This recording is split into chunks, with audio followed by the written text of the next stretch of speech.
Hamas has released a propaganda video of one of the hostages whose bodies were found on the weekend. Alastair Bunkle has more from Tel Aviv, where hundreds of thousands are calling for a ceasefire.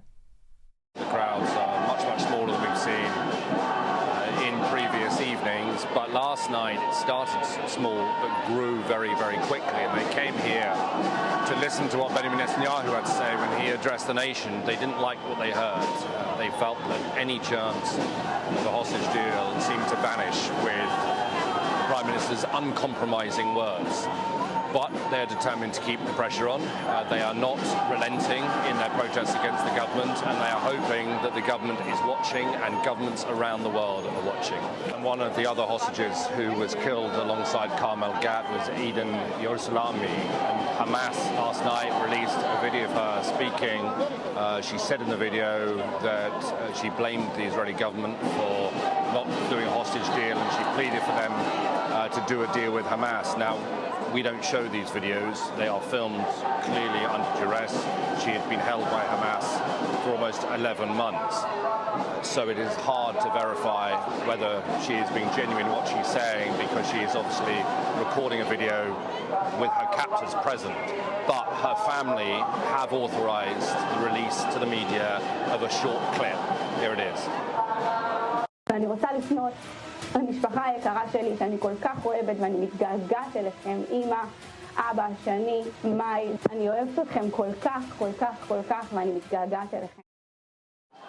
The families are expecting more videos to be released. Hamas threatened they would do, and Hamas have also threatened they will kill any other Israeli hostages if the Israeli military attempts to launch rescue operations. The families and the Israeli government have described those videos as psychological torture, but it is Hamas's way of trying to put pressure on the Israeli government to do a deal.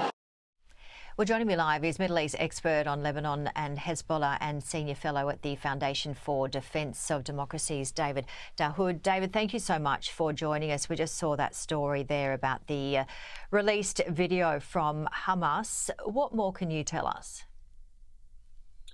Thank you for having me on. I mean, this is part and parcel of Hamas's psychological warfare against the Israeli public since the beginning of this war.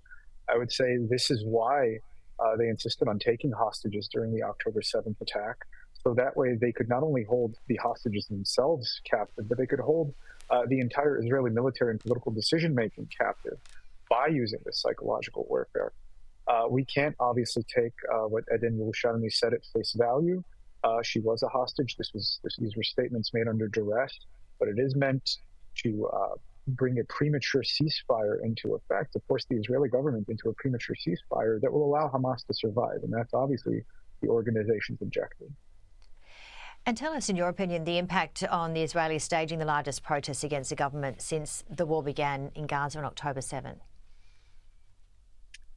I mean, I think these protests are understandable from an emotional standpoint, especially after 6 hostages were found executed, some of whom were some of the most high-profile hostages, like Poland Goldberg. This is something that our hearts should go out to them. At the same time, I think the anger is misdirected. At times like this, where national catastrophes or major catastrophes happen, it is natural for people to reach for something that allows them to feel control. Obviously, the Israeli public feels that it can influence the Israeli government's decision-making. It can't influence Hamas.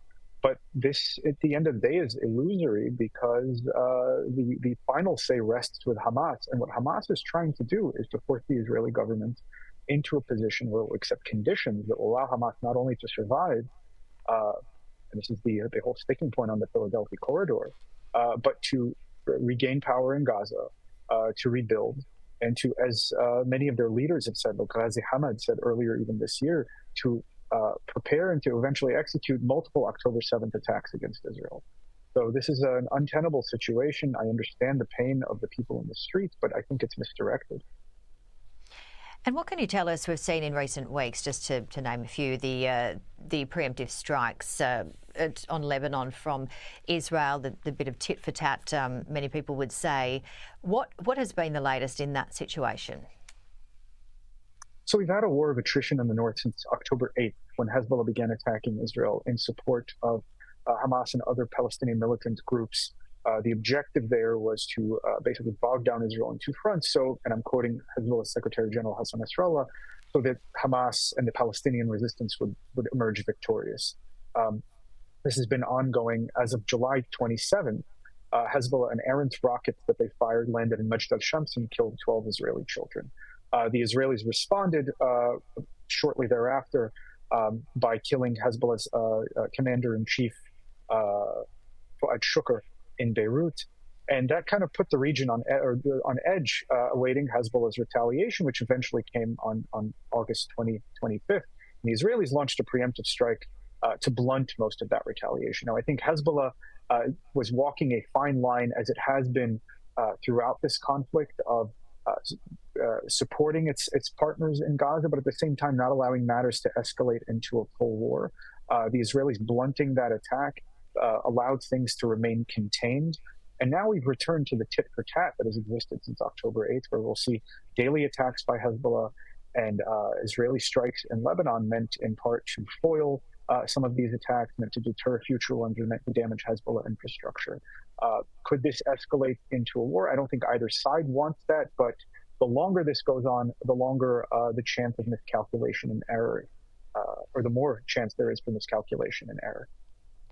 So to add to that, what will you be closely watching over the next week or so?